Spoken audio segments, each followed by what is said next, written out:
ଜୟ ଜଗନ୍ନାଥ ସାଙ୍ଗମାନେ। ଆଜି ପ୍ରକୃତରେ ଛାଡ଼ ଖାଇ, ମୁଁ ଛାଡ଼ ଖାଇ ସ୍ପେଶାଲ ଓଡ଼ିଆ ମଟନ୍ କରି କରିଛି। ଗୋଟେ ମସଲା ବାଟିବେ, ଯୋଉଥିରେ କି ଟିକେ ହାଲକା ଭାଜିକି ଧନିଆ ନେବେ, ଜିରା, ଗୋଲମରିଚ, ଅଦା, ରସୁଣ, ପିଆଜ, ଶୁଖିଲା ଲଙ୍କା, ଗୋଟେ ମସଲା ବାଟି ଦେବେ। ଗୁଣ୍ଡ ମସଲା ମୁଁ ବ୍ୟବହାର କରିନି। ଆଳୁ ଚୋପା ଲଗାରେ ଲୁଣ ହଳଦୀ ଗୋଳେଇ ସୋରିଷ ତେଲରେ ହାଲକା ଭାଜି କାଢ଼ିଦେବେ।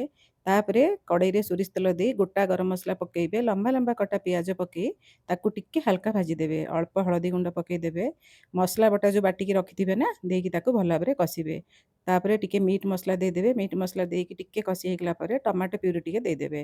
ଟମାଟୋ ପ୍ୟୁରି ଦେଇ ସାରିଲା ପରେ ଭଲ ଭାବରେ ଟିକେ କଷି ହେଇଗଲେ ମଟନକୁ ଆଗରୁ ଲୁଣ ହଳଦୀ ସୋରିଷ ତେଲ ଦେଇକି ମ୍ୟାରିନେଟ୍ କରିକି ରଖିଥିବେ, ସେଇ ମଟନ ଦେଇକି ଗୋଳେଇ ଦେବେ। ମସଲାଟା ଗୁଣ୍ଡ ଦେବେନି, ବାଟିକି ଦେବେ, ଦେଖିବେ ବଢ଼ିଆ ଟେଷ୍ଟ ଆସିବ। ତାପରେ ସ୍ୱାଦ ମୁତାବକ ଲୁଣ ଦେଇ ଭଲ ଭାବରେ ମଟନଟାକୁ କଷିବେ।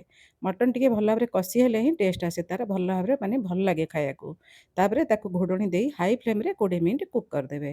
ଘୋଡ଼ଣୀ ଖୋଲି ପୁଣି ଭଲ ଭାବରେ ଟିକେ ମିଶାଇ ଦେବେ। ମିଶାଇକି ଭଲ ଭାବରେ ଗୋଳାଗୋଳି କରିକି ପୁଣି ମିଡ଼ିୟମ୍ ଫ୍ଲେମ୍ରେ 10 ମିନିଟ୍ କୁକ୍ କରିଦେବେ। ଘୋଡ଼ଣୀ ଖୋଲି ଭଜା ଆଳୁ ସେଥିରେ ପକାଇ ଭଲ ଭାବରେ ଗୋଳେଇ ଦେବେ। ଟିକେ ମଟନ୍ ଯେମିତି କଷି ହେଇଯିବ, ତେଲ ଟିକେ ଉପରକୁ ଉଠିବ, ଜାଣିବେ କଷି ହେଇଗଲା। ଗରମ ପାଣି ଦେଇଦେବେ, ଯେତିକି ଆପଣଙ୍କର ଝୋଳ ଦରକାର, ମଟନ୍ ଝୋଳ ଯେତିକି ଦରକାର ଗରମ ପାଣି ଭଲ ଭାବରେ ଦେଇଦେବେ। ଦେଇକି ଭଲ ଭାବରେ ମିଶାଇ ଦେବେ।